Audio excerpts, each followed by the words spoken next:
Hello students, स्वागत है आपका एक बार फिर से कुहू लाइव क्लासेस में। अब तक की कक्षाओं में हम क्षितिज गद्य खंड के 8 पाठों का अध्ययन कर चुके हैं और हमारा जो गद्य भाग है ये पूर्ण हो चुका है। आज से हम जो है पद्य भाग की शुरुआत करेंगे। पद्य भाग में जो हमारा पहला पाठ है वो है कबीरदास। कबीरदास जी के यहाँ कुछ दोहे जिन्हें साखियों के नाम से जाना जाता है और कुछ पद संकलित किए गए हैं जिनमें उन्होंने ज्ञान भक्ति से संबंधित बातें बताई हैं। कबीरदास जी की साखियों और उनके पदों को जानने से पहले हमें कबीरदास जी के बारे में जान लेना चाहिए कि कबीरदास जी कौन थे और उन्होंने हिंदी साहित्य में अपना क्या योगदान दिया, समाज में क्या योगदान दिया। तो आइए शुरू करते हैं कबीरदास जी के जीवन परिचय से। तो देखिए, कबीरदास जी के जन्म का कोई निश्चित प्रमाण नहीं है। एक अनुमान लगाया जाता है कि इनका जो जन्म है 14वीं या 15वीं शताब्दी के मध्य में हुआ था। उस समय हमारे देश में मुगलों का शासन था। देश में सामाजिक, धार्मिक, प्रशासनिक व्यवस्था बिल्कुल चरमरा गई थी। पाखंड, आडंबर, छुआछूत, भेदभाव, जातिवाद ये बुरी तरह फैला हुआ था। अत्याचार, अन्याय, शोषण का राज था। ऐसे समय में जो है कबीरदास जी का जन्म हुआ।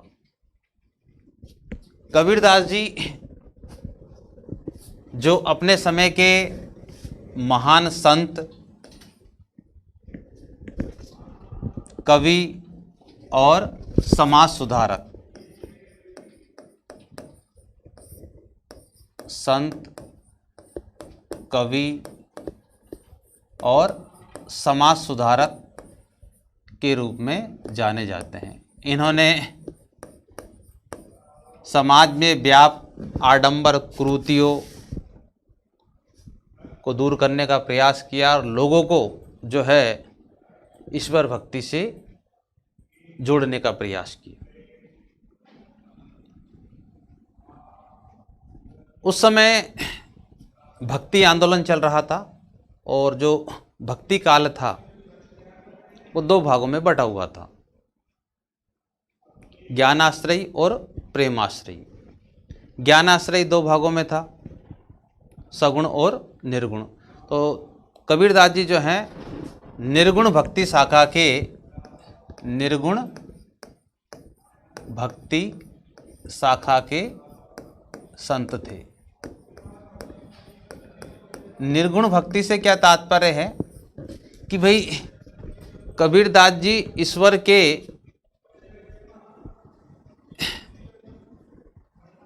ईश्वर में विश्वास तो करते थे, लेकिन जो पाखंड, आडंबर फैल रहा था उसको नहीं मानते थे। जैसे मूर्ति पूजा, उसको नहीं मानते थे। धर्म के नाम पर जो पाखंड, आडंबर हुआ था उसको नहीं मानते थे। ईश्वर में उनका पूरा विश्वास था, लेकिन जो पाखंड, आडंबर फैला हुआ था उसको वो नहीं मानते थे। उसका उन्होंने विरोध किया। यानी ईश्वर के साकार रूप में उनको विश्वास नहीं था। उनकी दृष्टि में ईश्वर जो है निर्गुण है, निराकार है, उसका कोई रूप, रंग, आकार, प्रकार नहीं है।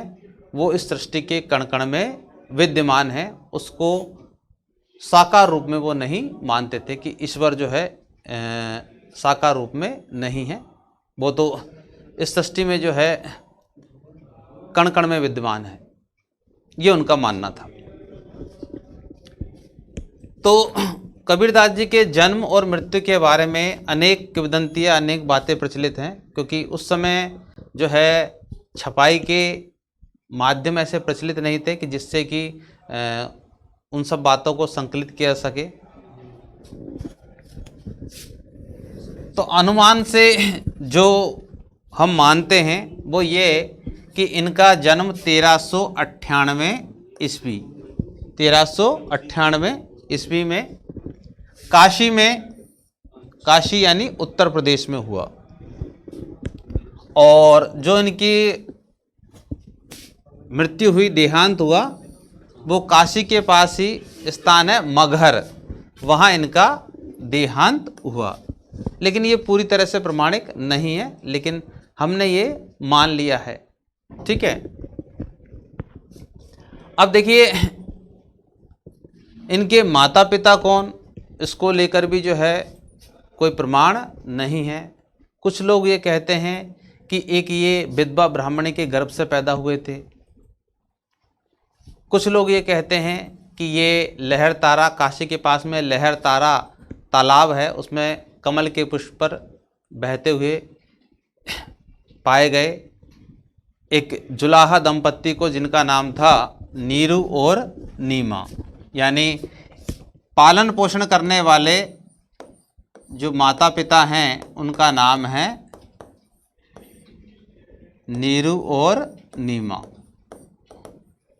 ये इनके माता पिता बताए जाते हैं। ये जुलाहा थे, मुस्लिम थे। जुलाहा एक जाति होती है जो कपड़े बुनने का काम करती है। तो नीरू और नीमा ने जो है इनका पालन पोषण किया। शुरू से ही इनकी जो रुचि थी सत्संग में थी। ये साधु संतों के साथ में भ्रमण करते थे और उनकी सत्संगति में ही रहकर इन्होंने ये ज्ञान प्राप्त किया। कभी स्कूल नहीं गए, पढ़ाई नहीं की इन्होंने। सबसे बड़ी बात ये कि इन्होंने कोई विधिवत शिक्षा प्राप्त नहीं थी, बिल्कुल अंगूठा छाप, कागज कलम को छुआ नहीं इन्होंने बिल्कुल भी। और देख लीजिए उसके बावजूद भी महान संतों में, महान कवियों में इनकी गिनती होती है। अब आप कहेंगे कि सर अगर पढ़े लिखे नहीं थे तो ये सारी रचनाएं जो है किसने लिखी? तो भाई इनके जो शिष्य बने उन्होंने जो है इनकी रचनाओं का संकलन किया। ठीक है। तो पालन पोषण करने वाले नीरू और नीमा, और जो ज्ञान प्राप्त किया सत्संगति के माध्यम से, साधु संतों की संगति में रहे, भ्रमण करते रहे। और हम जानते हैं कि व्यक्ति जितना भ्रमण करता है उतना ही उसे सीखने को मिलता है। तो सत्संग, पर्यटन और जीवन के अनुभवों से इन्होंने ज्ञान प्राप्त किया। इनकी जो पत्नी है जिसका नाम लोई बताया जाता है, शादीशुदा थे, गृहस्थ थे, लेकिन पूरी तरह से भगवत भक्ति की ओर समर्पित थे। सारा जीवन जो है ईश्वर भक्ति में समर्पित किया और समाज में जो व्याप्त कुरीतियां हैं उनको दूर करने का प्रयास किया। उस समय हिंदू और मुस्लिम जो धर्म के लोग थे वे अपने अपने धर्मों को बड़ा चढ़ाकर वर्णन कर रहे थे। और हम जानते हैं कि जब किसी का बड़ा चढ़ाकर वर्णन किया जाता है तो पाखंड, आडंबर का जन्म होता है। तो मध्यकाल में पाखंड, आडंबर दोनों धर्मों में चरम पर था। दोनों ही धर्म के लोग जो है अपने अपने धर्मों को श्रेष्ठ बताने में लगे हुए थे। ऐसे समय में तुलसीदास जी ने लोगों को सही मार्ग बताया। इनकी जो समस्त रचनाएं हैं, कबीरदास जी की, वो कबीर ग्रंथावली में संकलित हैं। जो कुछ भी जो है इन्होंने कहा, जो उपदेश दिए, जो संदेश दिए, जो बातें कही, वो किस में संकलित हैं? कबीर ग्रंथावली में। कबीर ग्रंथावली में जो है हमको इनकी सारी रचनाएं मिल जाती हैं। प्रमाणिक जो रचना संग्रह है जिसका नाम है बीजक इनका जो है, चूँकि ये तो अब बनाई गई है कबीर ग्रंथावली तो, लेकिन जो प्रमाणिक रचनाओं का संग्रह है जो इनके शिष्यों के द्वारा संकलन किया गया उसका नाम है बीजक में जो है इनकी प्रमाणिक रचनाएं जो इन्होंने कही। कुछ रचनाएं जो गुरु ग्रंथ साहब है, सिखों का जो पवित्र ग्रंथ है, उसमें भी इनकी रचनाएं संकलित हैं। इनके गुरु का नाम जो है रामानंद बताया जाता है। इनके गुरु का जो नाम था रामानंद था। रामानंद ने जो है इनको जो है दीक्षित किया, शिक्षा नहीं दी, दीक्षित किया, भगवत भक्ति की ओर प्रेरित किया। कबीर बचपन से ही अत्यंत उदार, निर्भय, सद्ग्रस्त संत थे। डरते नहीं थे, अपनी बात को बेबाक स्पष्ट रूप से कहते थे। और एक संत को किसी से डरना भी नहीं चाहिए। आजकल के संत तो डरते हैं, क्यों? वो गलत है इसलिए डरते हैं। सरकार कुछ गलत कर रही है तो वो नहीं बोलते हैं, चुप रहते हैं। लेकिन कबीरदास जी ऐसे संतों में नहीं थे। वो किसी से भी कुछ भी कहने में नहीं डरते थे। जो गलत है उसको उन्होंने गलत ही कहा। इस बात की परवाह नहीं की कि ये कहने पर उनके साथ में क्या होगा। इसलिए हिंदू और मुस्लिम धर्म के लोग इनके विरोधी थे। गृहस्थ धर्म इन्होंने पूरी तरह निभाया। देखिए, सन्यासी होने की कोई आवश्यकता नहीं है। गृहस्थ सबसे बड़ा सन्यासी होता है।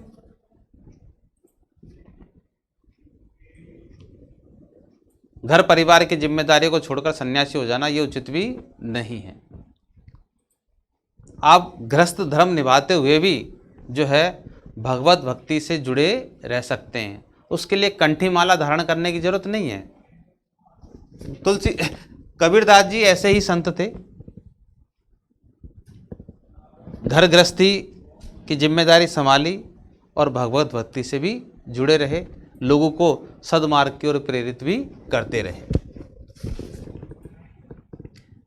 राम रहीम की एकता में विश्वास रखने वाले इन्होंने हिंदू और मुस्लिम दोनों धर्मों के लोगों को एक सूत्र में जोड़ने का प्रयास किया। पाखंड और आडंबरों से दूर करने का प्रयास किया। उन्होंने ईश्वर के नाम पर चलने वाले हर तरह के पाखंड, भेदभाव और कर्मकांड का खंडन किया। ईश्वर के नाम पर जो पाखंड, आडंबर, कर्मकांड होता था उसका इन्होंने विरोध किया। उन्होंने अपने काव्य में धार्मिक, सामाजिक भेदभाव से मुक्त मनुष्य की कल्पना की। उन्होंने अपनी रचनाओं में जो है एक ऐसे समाज की कल्पना की जो धार्मिक भेदभाव और सामाजिक भेदभाव से मुक्त हो। इनकी रचनाओं में ईश्वर प्रेम, ज्ञान, वैराग्य, गुरु भक्ति, सत्संग और साधु महिमा के साथ साथ आत्मबोध और जगत बोध की अभिव्यक्त होती है।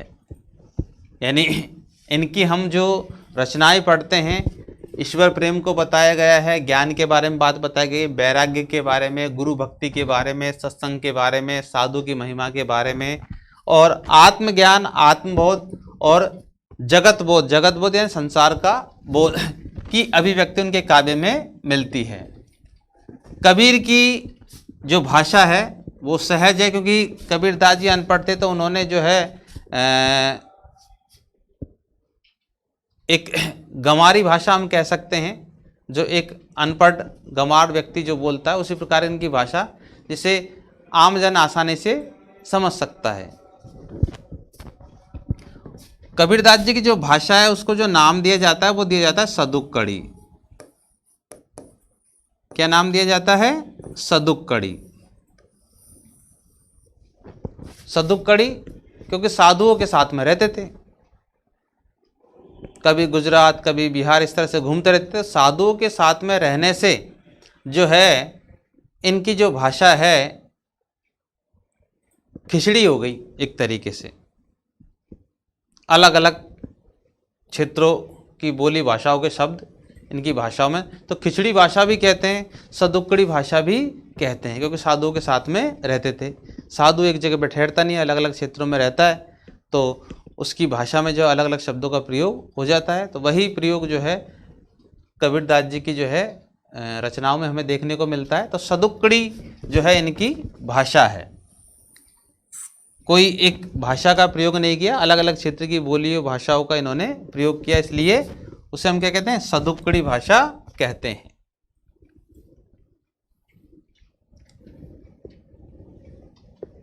यहाँ जो है पाठ में साखिया संकलित की गई है। साखिया, साखी का मतलब क्या होता है हम समझ लें। कुछ साखिया संकलित की गई है। साखी का मतलब होता है साक्षी, गवाह।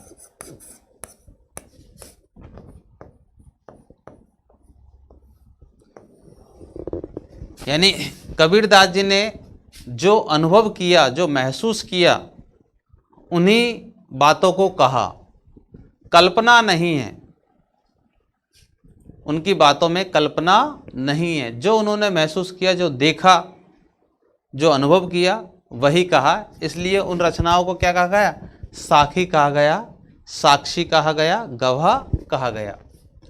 इन साखियों में क्या बताया है कबीरदास जी ने, देखिए, प्रेम का महत्व बताया है, संत के लक्षण बताए हैं, संत कैसा होना चाहिए, ज्ञान की महिमा का महत्व बताया है, बाह्य आडंबरों का विरोध किया है। ये इन रचनाओं में देखने को मिलेगा। इसके बाद शब्द, जिन्हें पद कहा जाता है, 2 पद लिए गए हैं। उन पदों में क्या है, बाह्य आडंबरों का विरोध किया गया है और ये बताया है कि ईश्वर कहीं बाहरी जगत में नहीं है, अपने हृदय में ही है, अपने अंदर ही है, हमारे मन में ही है। बस जो है अपने मन को शांत करना है और उस ईश्वर को तलाश करना है। यानी खुद को पहचान लें, हम आत्मज्ञान कर ले तो समझे परमात्मा की प्राप्ति आपने कर ली है। और दूसरे शब्द में यानी दूसरे पद में उन्होंने ज्ञान का महत्व बताया है कि जिसको सद्ज्ञान प्राप्त हो गया वो सब आडंबरों से मुक्त हो जाता है। तो ये सब बातें जो है इनकी हम साखियों में जानेंगे। तो देखिए यहाँ पर ये साखियाँ संकलित की गई है, जिनमें ईश्वर भक्ति, प्रेम का महत्व, ज्ञान का महत्व बताया है और बाहरी आडंबरों का विरोध किया है। ये जो है 7 साखियाँ संकलित है। ये पहली साखी है जिसमें उन्होंने ईश्वर भक्ति का महत्व बताया है कि जब एक साधक का जो मन है, एक भक्त का मन ईश्वर भक्ति में लीन हो जाता है तो वह, उसका जो मन है कहीं नहीं भटकता है, ईश्वर भक्ति में ही लीन रहता है। जिस प्रकार से मानसरोवर में हंस मोती चुगते हैं तो वो उस मानसरोवर को छोड़कर कहीं नहीं जाना चाहते, क्योंकि उनको वहाँ जो है आनंद की प्राप्ति होती है। वैसे ही जब एक साधक को, एक भक्त को परमात्मा की भक्ति में आनंद आता है, वो लीन हो जाता है, खो जाता है, तो फिर वो है उस परमात्मा को छोड़कर कहीं नहीं जाना चाहता। उसे सांसारिक जो विषय वस्तुएं हैं, सांसारिक सुख सुविधाएं हैं, उसको जो है मोहित नहीं कर सकती है। वो अपने परमात्मा की भक्ति में लीन रहता है। तो इन साखियों को हम जो है विस्तार से व्याख्या के रूप में जानेंगे अगली कक्षा में। तब तक ले जा दीजिए, धन्यवाद।